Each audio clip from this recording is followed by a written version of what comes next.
Hey everyone, been a bit of time, but we're back on the road heading north, finally, after finishing up work in Busselton.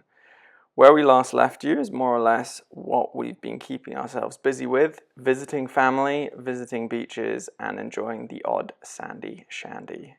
Honourable mentions go to Smith's Beach, a short 5-minute drive from where we're staying and a perfect spot for a stunning sunset and an evening stroll, and if you're into it, fishing at dusk. We've had mornings lounging around as well as helping out around the farm, mainly focusing on clearing gutters before the rainy season finally starts. We were also lucky enough to be around for the World Surf League's Margaret River Pro Open, so we head down to the beach on our day off to see how the pros do it.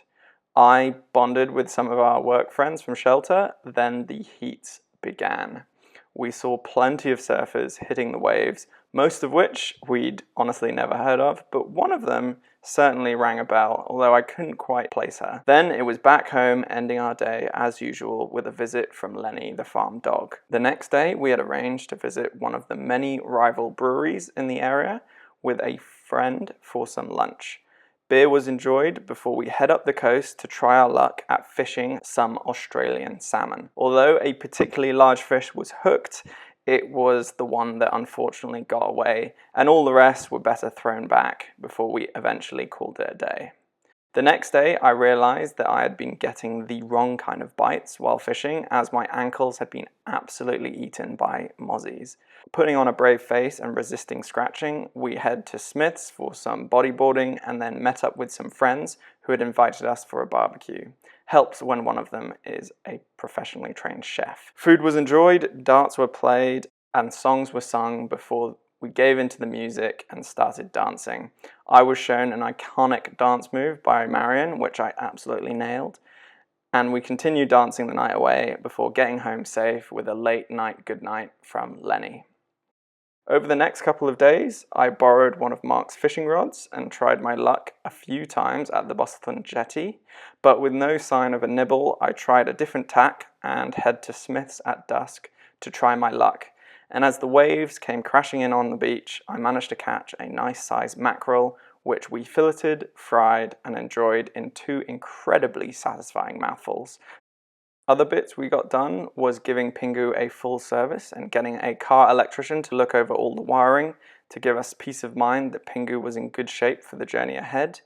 Speaking of, we finally sat down with Simon to go over our maps to plan a more complete route on the journey north. We did also pick up a few of Simon's incredible pieces. I'll leave a link to his website and Instagram in the video description if you want to go check out more of his artwork. Counting down the final days of work now, regular visits from Lenny, picking up final bits and finishing up loose ends, as well as visiting the spots we had been procrastinating about getting to the entire 2 months. One of which was Injured Up Natural Spa, which was a cool spot where the crashing waves caused foamy water to flow down the channels into a sheltered pool. We of course had to go sitting in the channels, getting that massage treatment, although it did get a bit full on at times. Next we head to Smith's for a swim, although the shark copter was out, so we opted for a spot of fishing instead. With no luck with the rods, we head to South Camp Brewery for lunch before continuing the evening back at the batch with some daiquiris.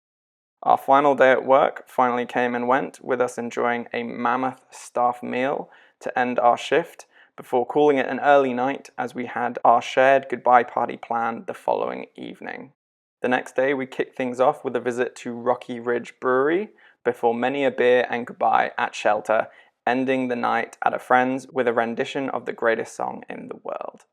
The next morning, we woke up just in time to head down to the staff breakfast at shelter to say some final, if not slightly croaky goodbyes to everyone, closing the chapter on shelter and the working portion of our holiday in Australia. That evening, a second family goodbye party was thrown with cameos from Lenny and, in typical Australian fashion, a little orphan Joey Kath and Pete had adopted, which might have been Holly's star guest. The following day, a final good morning from Lenny as we packed the car, and as if on cue, the rain started. So we hopped in as the rain poured all the way to Fremantle, south of Perth. Sprinting to the terminal, we managed to make the 7:30 ferry, with seconds to spare, which was going to take us to Rottnest Island, 45 minutes off the coast of Perth. We picked up our rental bikes and with a cooler, slightly overcast day ahead, hit the tracks. With coffee prepared, we stopped off to see the many caves and shallow water shipwrecks. Pretty soon, we bumped into our first quokka. These fluffy little guys are possibly the most docile wild animal going, very similar vibe to a pet rabbit or guinea pig. After some quokka spotting, we arrived just in time for the clouds to part, giving us a chance to grab a bite with a picnic breakfast. After taking a dip snorkeling the route around the bay, getting back on the bikes, we realised my bike lock had seized shut, so had to call the island bike rescue to come and cut my bike free, which gave us just enough time for the sunscreen to explode in my backpack. We did notice the craziest nest out on a little rocky outcrop, but with plenty of the main island left to see, we hopped back in our seats and set off. Soon after we set off, as we approached the more remote side of the island, we noticed a pair of large birds flying above us, and were surprised to identify them as a pair of ospreys, probably down to make the most of the Australian salmon season. As we followed them to the northern tip of the island, we noticed they were joined by another pair, which came with a similarly large stick-piled nest on a very similar rocky outcrop. After enjoying the birds, we tried our luck with the New Zealand fur seals, known to make Cathedral Rocks their home. And sure enough, although you would have to have a pair of binoculars to know, there was a surprisingly large colony perched all over the rather spiky looking outcrop. Conscious of the time, we hop back on our bikes and head back on ourselves, stopping in Armstrong Bay for a picnic lunch, where we finally tried the Aussie staple shapes. Think mini cheddars, but in all flavours. Although there were gulls pestering us, a rather outgoing gull fancied us all to himself, so spent the entire picnic keeping the other gulls at bay, which suited us perfectly. After lunch, we continued the journey south, where we got a more one-on-one interaction with the quokka, which seemed awfully interested in Holly's knee, followed by some head pats, until I found the perfect spot right behind the ear. Then it was time to head back to the ferry, by which point we had seen our fill of quokkas, and so had the rest of the island, it seemed. We hopped on the boat and head back to the mainland and back to camp, where an evening drizzle sent us to bed early in prep for what was in store for tomorrow. Because of course, the next day was Holly's birthday. In the morning, we head into Perth, squeezed ourselves just into one of the inner city car parks, before starting the day with a brunch at Bivuka. We then head into the CBD for a wander around central Perth and to get Holly her gift, before checking into the hotel where we met some friends before heading out for a night on the town. First stop was QT, a rooftop bar for some cocktails and a view over the city. Next was Cabalitos for some taco dinner, not before a bit of a photo shoot of course.